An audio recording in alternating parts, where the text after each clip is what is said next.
ደቂቀ እስጢፋኖስን። አባ እስጢፋኖስን መጀመሪያ መረመረው። ደቂቀ እስጢፋኖስ ደግሞ በዛ በኩል አባ እስጢፋኖስ ያፈራቸው ተከታዮች የሱ እንቅስቃሴ እንግዲህ ትግራይ ላይ በተለይ ደግሞ ቆየጻ ገዳም አካባቢ በኋላም ደግሞ ጉንዳ ጉንዶ ማርያም አካባቢ ላይ እንግዲህ ትንሽ መነቃቃትና መንቀሳቀስ ጀመሩ ማለት ነው። ምን እያሉ ለማርያም አይሰገድም፣ ለመስቀል አይሰገድም ሲፈርድባቸው ማለት ነው። እንግዲህ ታሪክ አገናኛቸው ይሄንን ንጉስና እነዛን መነኮሳት ተብዮች ተገናኙ። ለማርያም አለመስገድ ይችላሉ፣ ግን ቆየጻ ገዳም ገብተው አይደለም ለማርያም የማይሰግዱት። ትልቁ ችግር እሱ ነው።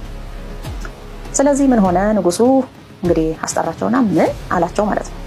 ምን እስኪ ፊት ለፊት ይድገሟት፣ ያላችሁትን ፊት ለፊት ይድገሙ፣ እምነታችሁን አስረዱ፣ ምንድናችሁ ተባሉ ማለት ነው።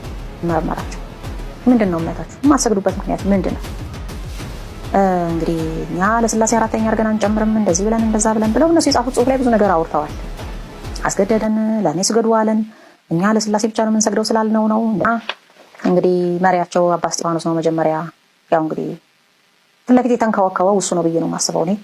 የሀሳቡ አፍላቂ ሙሉ ለሙሉ ግን እሱ ብቻ ነው ብዬ አላስብም። አስገረፈው፣ ንጉሱ አሳሰረው። በታሰረበት ቦታ ላይ ለተወሰኑ ወራት ቆይቶ ሞተ።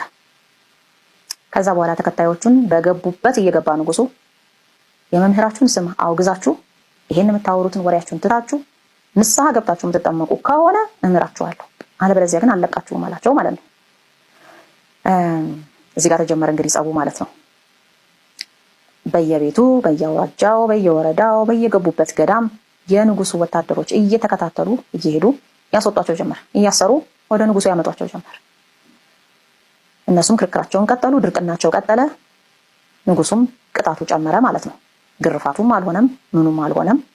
ስለዚህ በስተመጨረሻ እነሱም ትምህርታቸውን አልተው ስላሉ በየካቲት 2446 ዓመተ ምህረት ህዝብ በተሰበሰበበት በአደባባይ እናምነዋለን ባሉት በሙሴ ህግ መሰረት በኦሪት ዘዳግም ላይ በተጻፈው መሰረት በኦሪት ዘዳግም ላይ ባለው መሰረት ነው እንግዲህ ልብ በሉ፣ በሙሴ ህግ መሰረት። ምክንያቱም እነኚህ ሰዎች አይሁድ ነን እያሉ ነውና አይሁድነት ራሱ ይሄን ይፈቅዳል ወይ ብሎ ነው የጠየቃቸው ማለት ነው። በሙሴ ህግ እናምናለን ትላላችሁ ግን አታምኑበት። ስለዚህ በዛ መሰረት በድንጋይ ተወግረው በጦር ተወግተው በእሳት ተቃጥለው በሙሴ ህግ መሰረት እንዲሞቱ ተፈረደባቸው። ካፒታል ፐኒሽመንት ማለት እንግዲህ ዴት ሴንተንስ፣ የሞት ፍርድ ተፈረደባቸው። ቀንደኞቻቸው በህዝብ ፊት ተገደሉ።